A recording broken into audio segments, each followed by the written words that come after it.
व्यय विधि, expenditure method क्या होता है? अब आप जानते हो कि उत्पादन के साधनों को जो आय प्राप्त हो रही है, भूमि को जो लगान प्राप्त हो रहा है, पूंजी को जो ब्याज प्राप्त हो रहा है, तो ये उत्पादन के साधनों के स्वामी हैं। इनको जो आय प्राप्त होती है वो आय को लेकर रख तो नहीं लेते, बल्कि क्या करते हैं, उसका खर्च करते हैं। और खर्च आप जानते हैं बहुत सारे होते हैं, उपभोग में भी खर्च करते हैं, निवेश में भी खर्च करते हैं, सरकार भी खर्च करती है, आयात और निर्यात पे भी खर्च किया जाता है। तो ये जो इस प्रकार से जो सारे खर्चे होते हैं, उन खर्चों को यदि हम कुल कर दें, अर्थात उनका टोटल कर दें, तो हमें ज्ञात हो जाती है राष्ट्रीय आय। कौन सी विधि से? व्यय विधि से। हमने पहले जो पार्ट है उसमें ये जाना ही था, क्योंकि जो उत्पादन के साधन जो उत्पादित किए करते हैं, अर्थात जो उत्पादित होती है वो तो उत्पादन विधि के द्वारा हो गया, और उत्पादन के साधनों को मिलने वाली जो आय है वो आय विधि के द्वारा हो गई। और उस आय को भी क्या कर दिया जाता है? खर्च कर दिया जाता है, क्योंकि जितना उत्पादन होता है उस उत्पादन को कोई खर्च करके खरीदेगा भी तो सही ना, तो वो किया जाता है व्यय विधि के द्वारा। तो व्यय विधि के द्वारा हम राष्ट्रीय आय की गणना करने के लिए जो भी खर्चे किए जाते हैं, जो भी व्यय होते हैं अर्थव्यवस्था में, उनका योग कर लेते हैं। और ये व्यय कौन कौन से होते हैं उसके बारे में हम यहाँ डिटेल में अध्ययन करेंगे। तो ये व्यय होते हैं, निजी उपभोग व्यय होता है, सरकारी व्यय होता है, निवेश व्यय होता है और शुद्ध निर्यात व्यय होता है। ठीक है, तो इनका योग करके हम पढ़ सकते हैं सकल राष्ट्रीय व्यय, जो कि राष्ट्रीय आय भी कहलाता है। ठीक है बच्चों, यहाँ पर यही लिखा हुआ है कि व्यय विधि के द्वारा हम किस प्रकार से ज्ञात करेंगे। इसमें एक वर्ष में होने वाले व्यय, जिसमें जीवन निर्वाह व्यय, पूंजीगत उपभोग व्यय, सरकारी व्यय, विदेशी व्यय को शामिल किया जाता है, जिसे जोड़कर जीएनपी की गणना की जा सकती है। ठीक है, सकल राष्ट्रीय व्यय, जो भी हमारे राष्ट्र में व्यय किया जाता है उसको टोटल कर हम क्या ज्ञात कर सकते हैं? जीएनपी की गणना कर सकते हैं। ठीक है बच्चों, अब आगे देखें, आगे के लिए व्यय के घटक कौन कौन से हैं। हमने बात की ना कि 4 तरह के व्यय होते हैं। एक तो होता है निजी उपभोग व्यय, एक होता है विनियोग या निवेश व्यय, एक होता है सरकारी व्यय, और जो लास्ट होता है वो होता है शुद्ध निर्यात व्यय। और इनका हम डिटेल जानेंगे, तब हम जान पाएंगे कि हाँ, कि हमारे राष्ट्रीय अर्थव्यवस्था में किस प्रकार से व्यय किए जाते हैं। ठीक है, तो निजी उपभोग व्यय, विनियोग या निवेश व्यय, सरकारी व्यय और शुद्ध निर्यात व्यय। अब हम इनको एक एक करके पढ़ लें। सबसे पहले हम देखते हैं निजी उपभोग व्यय, जिसको कि हम डिनोट करते हैं सी से। सी का अर्थ होता है यहाँ कंजप्शन। कंजप्शन अर्थात आप जानते ही, हम पढ़ चुके हैं उपभोक्ता के संतुलन में, कंजप्शन यानी होता है उपभोग। ठीक है, तो निजी जो उपभोग व्यय है वो किस किस में होता है। तो आप जानते हो कि हमारे जो परिवार है वो बहुत सारी वस्तुओं का क्या करते हैं? सेवाओं का उपभोग करते हैं। तो उसको उपभोग करने में क्या लगती है? राशि तो लगती है ना, खर्चा तो होता ही है ना, तो वो सारा शामिल होता है निजी उपभोग व्यय। अब ये व्यय टिकाऊ वस्तुओं पे भी हो सकता है और गैर टिकाऊ वस्तुओं पे भी हो सकता है नहीं हो सकता है। टिकाऊ वस्तुएं जैसे कि हम सामान काम में लेते हैं जो कि सालों साल चलते हैं, पंखे, कूलर, फ्रिज, होती है नहीं होती है। और गैर टिकाऊ वस्तुएं जिसमें खाने पीने की चीजें आती हैं, आती नहीं आती है, खाया पिया और खत्म हुआ। तो टिकाऊ और गैर टिकाऊ दोनों प्रकार की वस्तुओं पर जो भी उपभोक्ता व्यय करता है अपने उपभोग हेतु, अपनी आवश्यकताओं के संतुष्टि हेतु, उसे ही हम कहते हैं निजी उपभोग व्यय। ठीक है बच्चों, तो यहाँ पर यही लिखा हुआ है कि परिवार द्वारा और व्यक्तियों द्वारा होने वाला उपभोग व्यय टिकाऊ व गैर टिकाऊ वस्तुओं पर। वस्तुएं तो कौन कौन सी होती है? टिकाऊ और गैर टिकाऊ वस्तुएं। और इसके अलावा सेवाओं पर भी, जैसे शिक्षा पर, चिकित्सा पर करते नहीं करते परिवार खर्च? आपके परिवार वाले, आपके मम्मी पापा भी आपकी पढ़ाई पर खर्च कर रहे नहीं कर रहे हैं? तो ये सारी चीज़ें आती हैं किसमें? निजी उपभोग व्यय में। ठीक है, तो सेवाओं पर व्यय भी इसमें शामिल किया जाएगा। तो आपको समझ में आ गया। जो पहला इसका कंसेप्ट में हमने पढ़ा व्यय के जो घटक है, उसमें पहला जो कंसेप्ट है वो है कंजप्शन अर्थात निजी उपभोग व्यय, और जो दूसरा है इसका वो है विनियोग या निवेश व्यय। क्या है? विनियोग या निवेश व्यय। इसको आई से डिनोट करते हैं अर्थात इन्वेस्टमेंट। बच्चों, इन्वेस्टमेंट या निवेश के बारे में हम पहले भी पढ़ चुके हैं। पढ़ा ही नहीं पढ़ा हमने? राष्ट्रीय का जब संबंधित अवधारणाएं पढ़ी थी तब हमने उसमें पढ़ा था निवेश, सकल निवेश, शुद्ध निवेश। याद है या नहीं याद है? तो निवेश में हमने पढ़ा था कि निवेश किस लिए किया जाता है? और अधिक उत्पादन करने के लिए किया जाता है, नहीं किया जाता। और इसमें भी हमने पढ़ा था मौद्रिक निवेश भी होता है, वास्तविक निवेश भी होता है। होता ही नहीं होता। तो निवेश जिसमें हम क्या करते हैं, पैसा लगाते हैं या फिर हम यंत्र, औजार, मशीनें, ये सब चीज़ें खरीदते हैं, किसके लिए, ताकि कि हम और अधिक उत्पादन कर सके। तो ये निवेश अधिकतर किसके लिए, क्या किसके द्वारा किया जाता है, उत्पादक के द्वारा किया जाता है और अधिक उत्पादन के लिए। ठीक है बच्चों, तो निवेश क्या होता है, निवेश उत्पादन के लिए किया जाने वाला व्यय होता है। अब उत्पादक निवेश के लिए व्यय करेगा तो इससे क्या होगी, उसके स्टॉक में, पूंजी भंडार में क्या होगी, वृद्धि होगी। यदि वो मशीनरीज और खरीदता जाएगा तो उसकी पूंजी क्या होगी, बढ़ती चली जाएगी, नहीं चली जाएगी। यदि आपने सोचा कि कोई एक कपड़े की शॉप वाला है, ठीक है, अब वो कपड़ा खरीद रहा है तो क्या हुआ, उसके स्टॉक बढ़ेगा नहीं बढ़ेगा, और वही उसको बेच के क्या करेगा, वो लाभ कमाएगा। तो ये कपड़े की बात हो गई। और इसके अलावा यदि हम जो निवेश के लिए हम कहते हैं कि ऐसा जो उत्पादक कार्य के लिए काम में आती है, जैसे कि यंत्र होती हैं, मशीनें होती हैं, औजारें होती हैं, तो इसमें भी तो यही होता है कि उत्पादक इसे खरीदता है और इसके द्वारा पूंजी भंडार में वो वृद्धि करता चला जाता है। अब इसमें भी क्या होता है, आप जानते हो, ये पूंजी भंडार होता है, ये मशीनरीज होती हैं, ये औजार होते हैं, इनमें क्या होता है, मूल्यह्रास होता है, इनकी घिसावट होती है, हानि होती है। इनमें पढ़ा ही नहीं पढ़ा हमने कि मशीनरी बहुत टाइम से काम करेगी तो इसमें घिसावट आएगी, इसमें हानि आएगी, इसको मरम्मत की आवश्यकता होगी, तो उसका भी हमें क्या करना होगा, पुरानी मशीनें हटानी होगी, नई मशीनें लानी होगी और इनका भी कोई ना कोई प्रावधान करना होगा। तो इस प्रकार से निवेश में ये प्रक्रिया चलती रहती है, चलती रहती, इसके बारे में हम पहले भी बहुत अच्छे से डिस्कस कर चुके हैं। ठीक है, तो निवेश से क्या होता है, पूंजी भंडार में वृद्धि होती है। अब उत्पादन प्रक्रिया के दौरान पूंजी की घिसावट होती है, जो कि एक प्रकार की क्या होती है, हानि होती है। जो पूंजी की घिसावट होती है, जो टूट फूट होती है, मरम्मत की आवश्यकता होती है, तो वो क्या होती है, हानि होती है और इससे उत्पादन में गिरावट आती है। आएगी क्योंकि जो हमारी मशीनरी है वो खराब होगी तो उत्पादन कम करेगी, नहीं करेगी, तो इससे क्या होगा, हानि होगी और उसको मरम्मत की आवश्यकता होगी। और इसके लिए हम क्या करते हैं, कोई प्रावधान करते हैं, घिसावट का प्रावधान करते हैं, जिसे कि कहते हैं पूंजी उपभोग का प्रावधान। क्या कहते हैं, पूंजी उपभोग का प्रावधान। जो भी उत्पादन प्रक्रिया में मशीनरीज में घिसावट होती है, हानि होती है, उसके प्रावधान को हम पूंजी उपभोग का प्रावधान कहते हैं। यहीं लिखा है, घिसावट के प्रावधान को पूंजी के उपभोग का प्रावधान अर्थात कैपिटल कंजप्शन। ठीक है, कंजप्शन, यहाँ एक ओ एक्स्ट्रा है, इसको आप काट देना, अलाउंस कहा जाता है। तो इसे हम क्या कहते हैं, कैपिटल कंजप्शन अलाउंस अर्थात पूंजी के उपभोग का प्रावधान। तो आपको याद रहेगा बच्चों, यहाँ पर आप कोई गलती नहीं करेंगे कि उत्पादन प्रक्रिया के दौरान जो भी घिसावट होती है, हानि होती है, उसके प्रावधान को हम पूंजी के उपभोग का प्रावधान कहते हैं। आगे समझ में बच्चों, अब ये निवेश किस किस तरीके से होता है, तो जो पहला निवेश होता है वो होता है माल के भंडार में निवेश। कौन सा होता है, माल के भंडारों में निवेश। अब माल के भंडारों में निवेश कैसे होगा कि हम क्या करते हैं, माल है हमारा, वो कोई भी उत्पादक होता है वो क्या करता है, अपना माल खरीदता चला जाता है, फिर उसके स्टॉक में क्या होती रहती है, वृद्धि। जैसे मैंने अभी आपको कपड़े की दुकानदार या व्यापारी का उदाहरण दिया था कि वो क्या करेगा, और कपड़ा खरीदेगा, उसे और बेचेगा, तो इस तरीके से वो अपने माल के भंडारों में क्या करता रहेगा, निवेश करता रहेगा। अब ये जो दूसरा प्रकार का निवेश होता है वो होता है व्यावसायिक स्थिर निवेश। कौन सा होता है, व्यावसायिक स्थिर निवेश। अब व्यावसायिक स्थिर निवेश में क्या होता है बच्चों, आप जानते हो कि उत्पादन करने के लिए बहुत सारे स्थिर साधनों की आवश्यकता होती है, जिन्हें कि हम अल्पकाल में बढ़ा नहीं सकते, बल्कि उनको दीर्घकाल में ही बढ़ाया जा सकता है। पढ़ी थी हमने स्थिर लागत, तो हमने उसमें पढ़ा था कि स्थिर साधनों पर जो लगने वाली लागत होती है वो क्या होती है, स्थिर लागत पढ़ा था। तो व्यावसायिक स्थिर निवेश, जैसे कि आप मानो कि किसी को अपनी स्कूल चलानी है, ठीक है, तो उसे एक बिल्डिंग उधार पे, बिल्डिंग किराए पे लेनी होगी, नहीं लेनी होगी। अब उसको बिल्डिंग किराए पे लेगा तो उसका जो रेंट है, उसका जो किराया है, उसका जो लगान है, वो तो उसका लगेगा ही लगेगा, चाहे उसके स्कूल में एक भी बच्चा एडमिशन ना ले।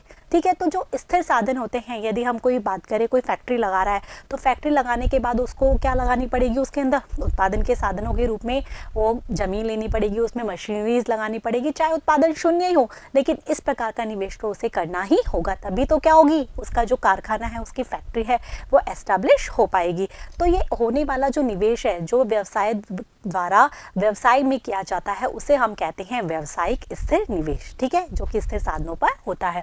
तो दूसरा कौन सा हो गया, व्यावसायिक स्थिर निवेश।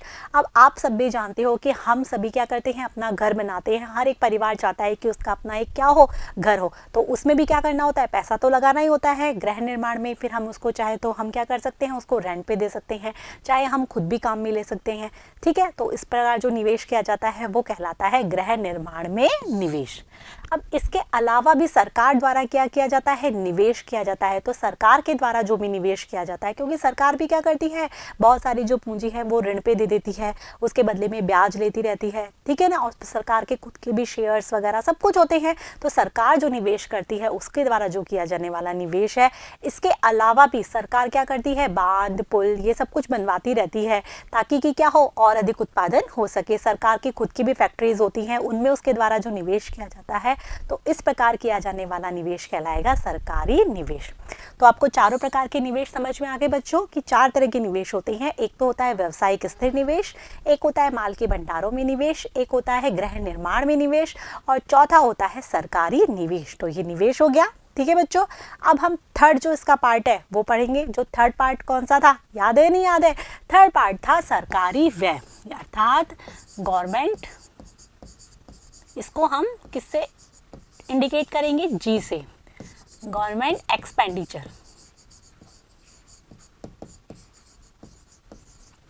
ठीक है बच्चों। अब सरकार द्वारा कौन कौन से व्यय किए जाते हैं, आप भी जानते हो कि सरकार बहुत सारी स्कीम्स चलाती है ताकि कि लोगों का क्या हो, कल्याण हो। सरकार द्वारा बहुत सारी सेवाओं पर खर्च किया जाता है, जैसे शिक्षा पर खर्च किया जाता है। जैसे कि अभी आप शिक्षा प्राप्त कर रहे हो तो उस पर भी क्या हो रही है, सरकार खर्च कर रही है, नहीं कर रही है। चिकित्सा सेवाओं पर सरकार के द्वारा, आप जैसे कोरोना की महामारी चल रही है तो चिकित्सा सेवाओं पर सरकार द्वारा बहुत सारा पैसा लगाया जा रहा है।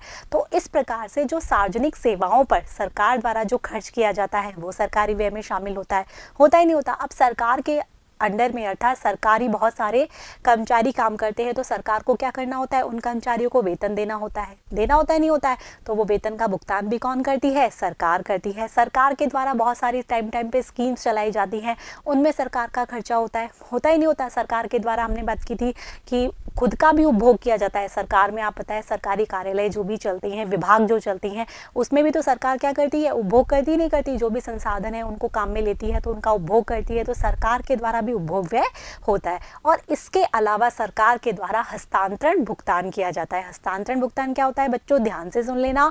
हस्तांतरण भुगतान अर्थात अनुत्पादक कार्यों के लिए किया जाने वाला भुगतान। अब ये अनुत्पादक कार्य कौन कौन से होते हैं, जैसे कि आप जानते हो कि जो क्या होते हैं, डिपेंडेंट लोग होते हैं, अर्थात निर्भर लोग होते हैं। समझ में आ रहे नहीं, एक तो होते हैं आत्मनिर्भर जैसे कि युवा वर्ग होता है, एक होते हैं निर्भर लोग जो कि दूसरों पर निर्भर रहते हैं। तो ऐसे लोगों को सरकार के द्वारा भुगतान दिया जाता है, और बिना किसके, उत्पादक कार्यों के, अर्थात कोई वो कुछ उत्पादक कार्य नहीं कर रहे और उसके बदले में सरकार द्वारा भुगतान दिया जाता है। जैसे कि बेरोजगारी भत्ता दिया जाता ही नहीं दिया जाता सरकार के द्वारा। ये एक तरह से कंपनसेशन अमाउंट होता है, ताकि कि वहाँ जो कहते हैं ना कि वृद्धावस्था पेंशन है, जैसे कि वृद्ध लोगों को क्या दी जाती है, पेंशन दी जाती है। आप स्कूल में पढ़ते हो तो आपको कई तरह की स्कॉलरशिप्स मिलती होगी, तो वो भी सरकार के द्वारा दी जाती है। अब इसके बदले में आपको उत्पादक कार्य तो नहीं कर रहे, तो इसीलिए इसको राष्ट्रीय आय में शामिल नहीं किया जाता। तो ये सारे व्यय किसके द्वारा किए जाते हैं, सरकार के द्वारा। तो पढ़े, अब इनको एक एक करके देखें। पहला व्यय है सार्वजनिक सेवाओं, शिक्षा, चिकित्सा आदि पर होने वाला व्यय। दूसरा जो व्यय है वो है प्रतिरक्षा और कानून पर। आप जानते हो कि हमारे बॉर्डर पे बहुत सारी मिलिट्री फोर्सेस लगी हुई हैं, बहुत सारी पुलिस काम कर रही है हमारे देश में, कानून है, कोर्ट्स है, तो इन सब पर जो व्यय किया जाता है वो किया जाता है सरकार के द्वारा। तो वो भी सरकारी व्यय में शामिल होता है। सरकार में जो कर्मचारी काम करते हैं उनका वेतन भुगतान, सरकार का खुद का उपभोग व्यय, स्थायी पूंजी का उपभोग व्यय। सरकार की खुद की भी तो स्थायी पूंजी होती है, स्थायी मशीनरीज होती है, स्थायी बताया था ना मैंने आपको, फैक्ट्रीज वगैरह जो भी होती है उनके मरम्मत, मशीनरीज की मरम्मत, और इसके अलावा सरकार के द्वारा जो भी चीज़ें चल रही होती है उसके पूंजी का उपभोग व्यय वो भी सरकार के व्यय में शामिल होता है। और इसके बाद हस्तांतरण व्यय, जैसा कि मैंने आपको बताया था कि हस्तांतरण व्यय क्या होता है, उसके कोई उत्पादन कार्य नहीं होता है, उसमें फिर भी सरकार के द्वारा भुगतान किया जाता है, जैसे कि बेरोजगारी भत्ता, वृद्धावस्था पेंशन और छात्रवृत्ति आदि। ठीक है बच्चों, याद रहेगा ना, तो इसे राष्ट्रीय आय में हम शामिल नहीं करते।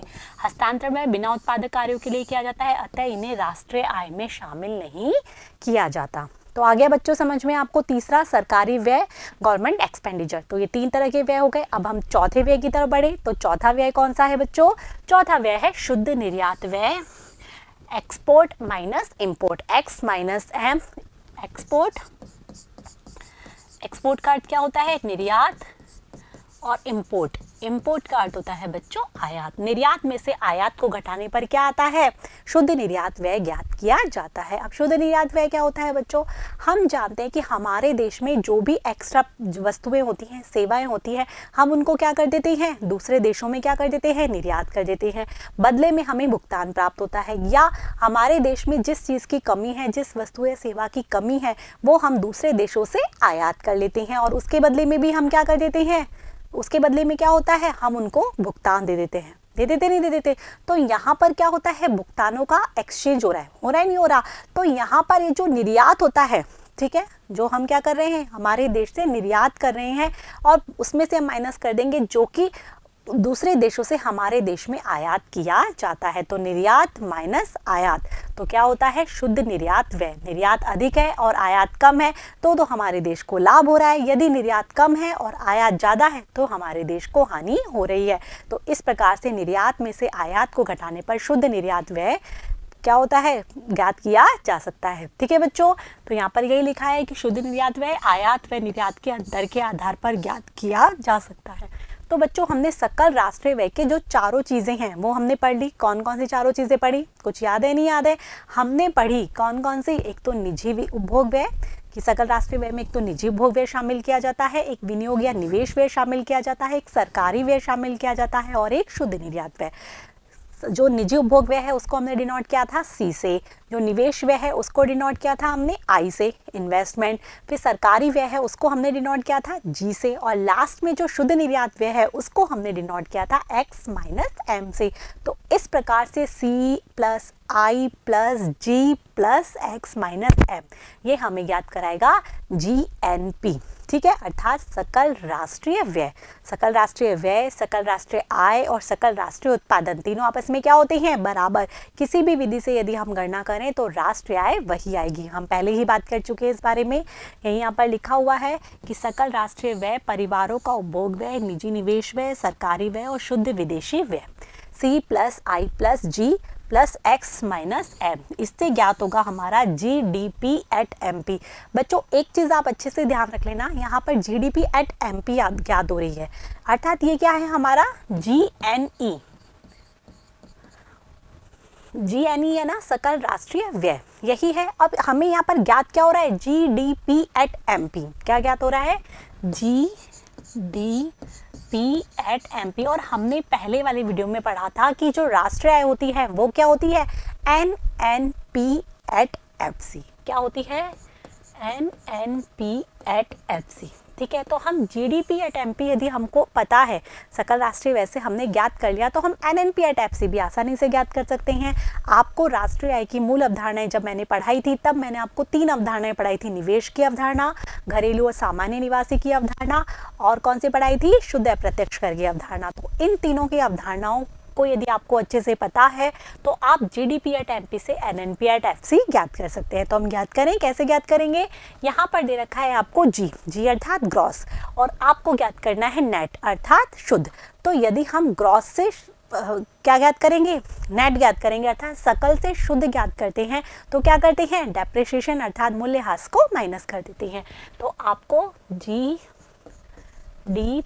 एट MP में से हम डेप्रिसिएशन को माइनस कर देंगे तो हमें ज्ञात हो जाएगा, जी का क्या हो जाएगा, NDP एट MP, ये हमें ज्ञात हो जाएगा। ठीक है, यहाँ जी है उसका N हो गया, नेट ज्ञात हो गया ना हमें, क्योंकि हमने डेप्रिसिएशन को माइनस कर दिया। अब यहाँ पर ये N से G वाला हमारा फंडा हो गया क्लियर। अब इसके बाद है N और D अर्थात नेशनल और डोमेस्टिक। अब हमें क्या ज्ञात करना है, नेशनल और हमारे सामने दे रखा है डोमेस्टिक, अर्थात हमें घरेलू दे रखा है और हमें ज्ञात करना है राष्ट्रीय। तो कौन सा ज़्यादा होता है इसमें, राष्ट्रीय। तो राष्ट्रीय ज्ञात करने के लिए हम घरेलू में क्या जोड़ देते हैं, NFIA अर्थात विदेशों से प्राप्त शुद्ध साधन आय। कुछ याद है नहीं याद है, तो हम क्या करेंगे, यहाँ पर NDP एट MP हमें ज्ञात हो गया था, तो NDP एट MP में हम जोड़ देंगे NFIA अर्थात विदेशों से प्राप्त शुद्ध साधन आय। ठीक है, अब हमें यहाँ पर NDP से हम DP में NFIA जोड़ रहे हैं, तो यहाँ D की जगह क्या हो जाएगा, NNP NNP एट MP। तो ये वाला डी एन से हमने जो डी है उससे हमने एन भी ज्ञात कर लिया, क्योंकि डी में हमने क्या जोड़ दिया, NFI है, तो हमें अब ज्ञात हो गया NNP एट MP। अभी भी हमें क्या ज्ञात करना है, NNP एट FC ज्ञात करना है। तो ये भी हमने पढ़ा था कि साधन लागत और बाजार कीमत के अंतर को हम कैसे ज्ञात करते हैं। तो यहाँ पर हमें ज्ञात करना है, तो हम पहले लिख देंगे NNP एट MP, ठीक है।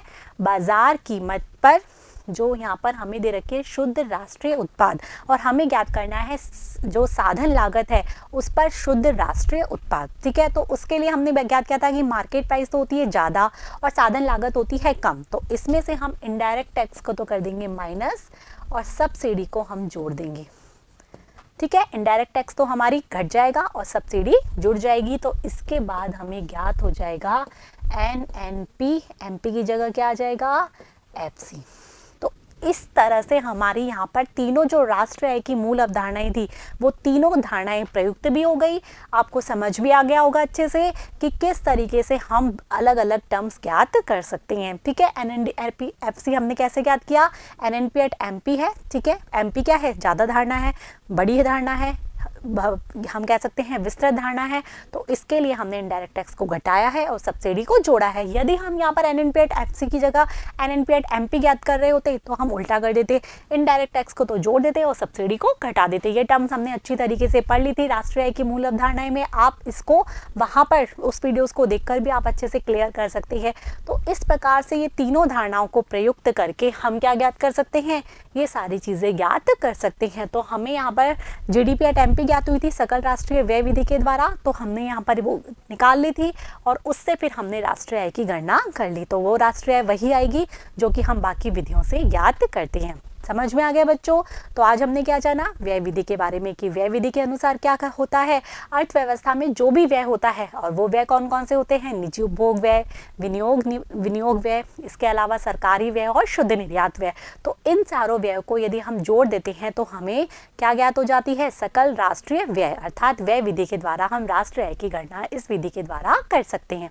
ठीक है बच्चों, समझ में आ गया आपको। आशा है कि आपको बहुत अच्छे से समझ में आया होगा। तीनों विधियां हमारी यहाँ कंप्लीट हो चुकी है। अब हम नेक्स्ट जो हमारा वीडियो है उसमें हम क्या जानेंगे कि राष्ट्रीय आय की तीनों विधियां हमने पढ़ तो ली, लेकिन इन विधियों से भी जो राष्ट्रीय आय की गणना करने में क्या समस्याएं आती हैं, क्या कठिनाइयाँ आती है, और राष्ट्रीय आय का कल्याण से क्या संबंध है। क्या जरूरी है कि आय बढ़ रही है तो इसका मतलब हमारे देश के लोगों का कल्याण भी हो, तो उसका संबंध किस प्रकार से है उसके बारे में हम जानेंगे नेक्स्ट वीडियो में। तब तक के लिए आपको ये सारी चीज़ें अपनी कॉपी में नोट करनी है। ये जो तीनों चीज़ें मैंने ज्ञात की है इसको अच्छे से समझ लेना बच्चों, ये आगे आपको बहुत काम आएगी। ठीक है, ये सारी अवधारणाएं होती है कि किस प्रकार से GDP एट MP ज्ञात करते हैं, NDP at MP, NNP at FC। ठीक है, ये बहुत 8 अवधारणाएं हैं, ये अच्छे से आपको समझ में आनी चाहिए। ठीक है बच्चों, तब तक के लिए आपको क्या करना है, मेरे साथ बने रहना है, पढ़ते रहना है, बढ़ते रहना है। Thank you.